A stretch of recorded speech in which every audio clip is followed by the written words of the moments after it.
Hello everyone, my name is Heather and welcome to the channel Bookables and welcome to sad girl books, okay? Just sad books. Sometimes we get in moods where we want to read really happy books that just make us smile and make us forget about things. And then sometimes, not for me very often, but every once in a while, we get in moods where we want to read a book that's just going to make us sob. That's just sad. Sometimes it's cathartic crying. Let's be real here. It is cathartic. Like the way, just you get to release everything. And these books will definitely do that for you. They're going to release tears and they're going to release a lot of them. So these are sad books. Now, all of these books I'm mentioning, I do love, but you have to be in the right mind frame for them. You know what I'm saying? You have to be emotionally ready for them because they take an emotional toll on you and they make you cry. So I'm calling it sad girl books because sometimes we get in sad girl moods. I do quite often because I am a female. I do quite often because life. But either way, these books, yes, while emotional, are also very beautiful. We're going to talk about my girl, Kristen Hannah. Kristen Hannah has a backlist of books, like over 20.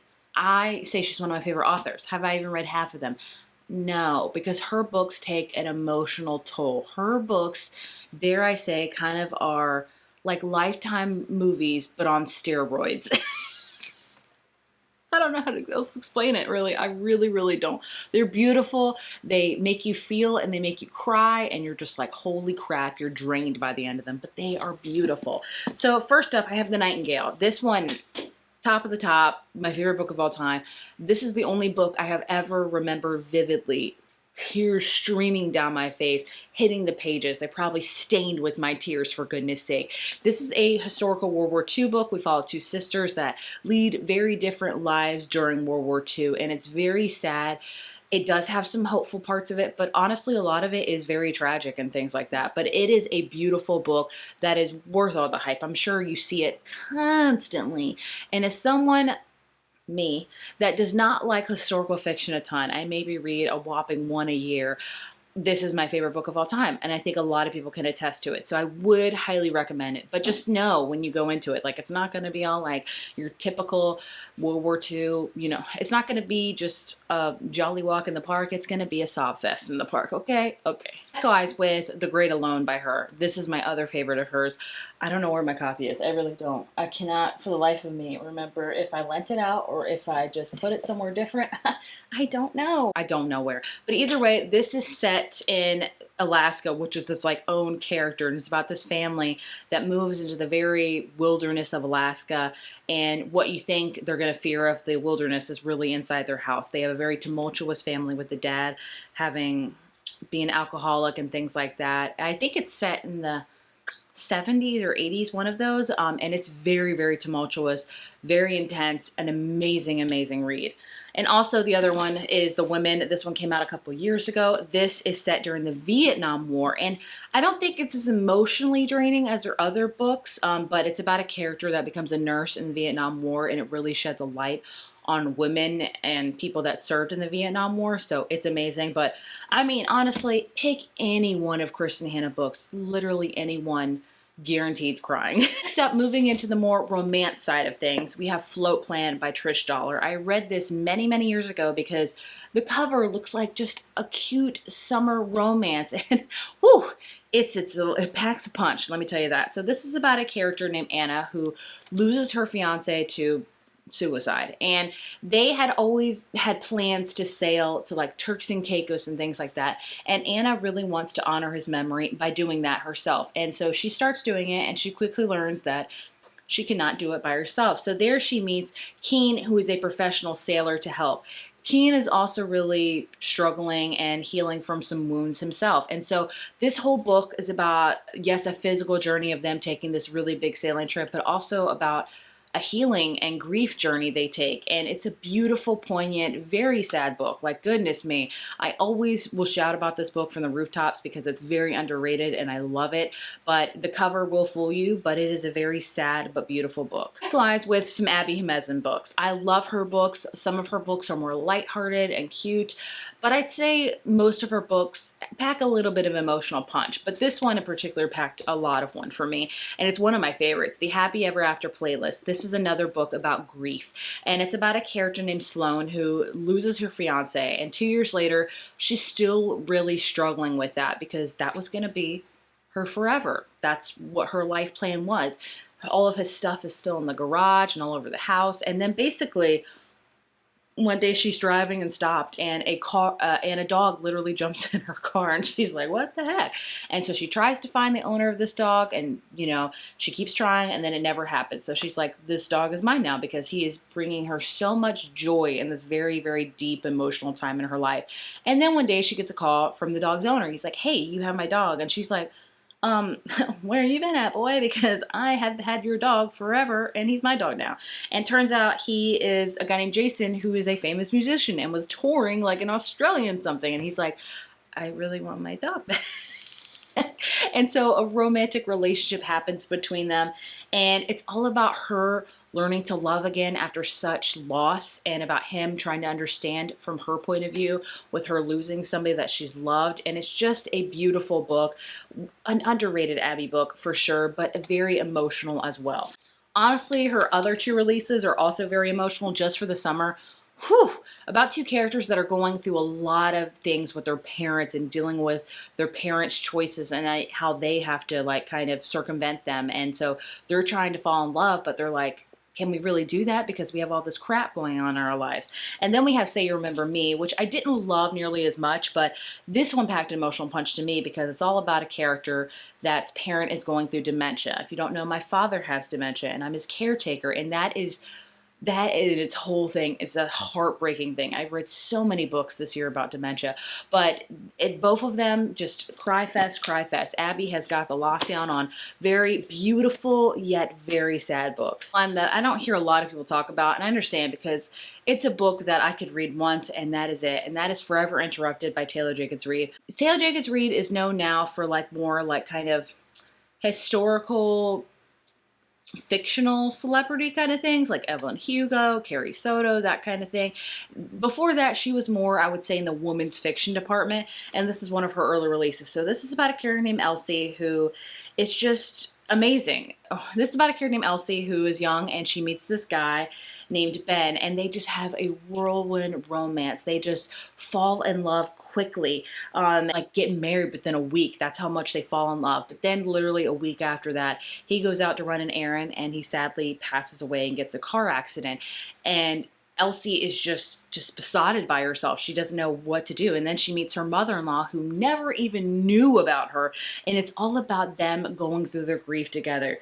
It says, interweaving Elsie's and Ben's charmed romance with Elsie and Susan, that's his mother, healing process, Forever Interrupted will remind you that there's more than one way to find a happy ending. It is a beautiful book, but oh my gosh, is it sad. Like, it's so sad. It's one that, like, I knew, I was like, this is going to be so freaking sad. I'm going to have to quickly read it, and it was exactly that. It was beautiful, like all of Taylor Jenkins Reid's books, but again, insanely sad. Sad one. P.S. I Hate You by Lauren Connolly.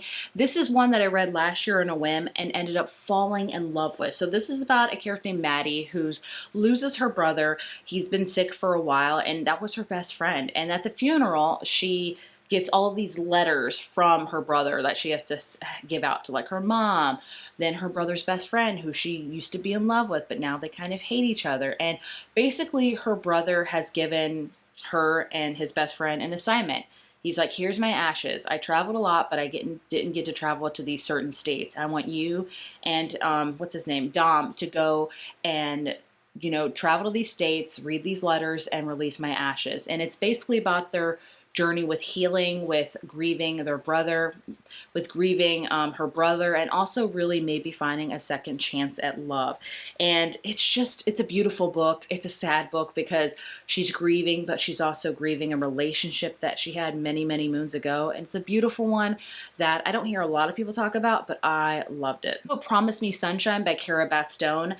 This is about a character that loses her best friend, and she has just really had a hard time with life, which is more than understandable. And basically she meets this guy who is kind of really knows a lot about grief with his life, and he's like, look, I will help you with grieving and stuff like that if you help me like babysit my niece because she's really good with kids. I didn't love this one, but I have to say, like, when it comes to like sadness and things like that, I think it really truly hit the nail on the head with grieving, because grieving is so personal to every single person. Grieving is not the same way. I often say it's like a roller coaster. Some days you'll have great highs where you feel like, okay, I can do this. I can live life and be happy. And then you have some days when the drop comes and you just feel low and feels like there's not going to be anything better than this.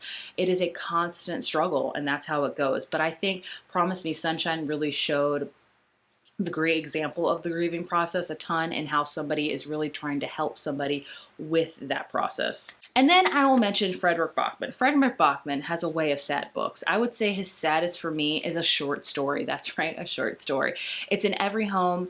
Every day the way home gets longer and longer. This is basically about like a grandfather and his grandson, and they go on a walk, and he kind of, the grandfather's time is ending, and it's all about his pastime with his own son. I don't know why it's about to make me cry right now, but it just is. It's just so beautiful yet sad. And this book really shows you how time is so precious with family and things like that. I don't know what, it's that time of the month, so that's why I'm emotional.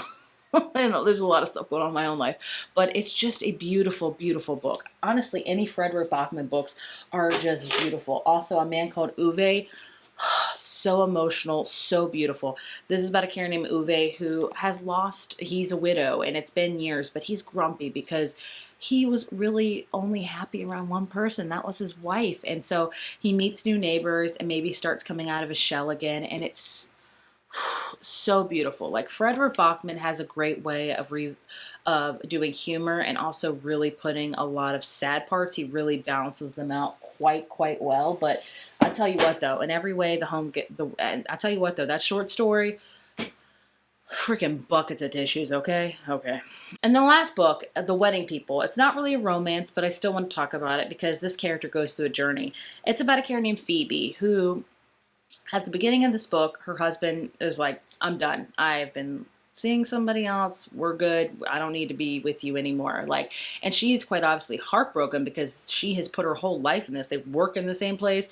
And so she decides to take this trip across the country to like Rhode Island, where this this huge illustrious hotel that they always dreamed about staying in but could never afford. And she goes there for a particular reason. And I don't want to spoil it, but I think it's, you could put two and two together, and I think it is important knowing that. But when she gets there, she learns there is a whole wedding there, and she is the only person in this hotel that is not involved with this wedding. The bride hears about her plans because the bride hears that she's here, and she's like, well, why the heck are you here? Like, this is my wedding week. And Phoebe's like, I still booked it. She's like, well, this is my wedding week. I want you to leave. And Phoebe's like, well, I'm not. I'll be leaving soon because of... you know what I'm saying?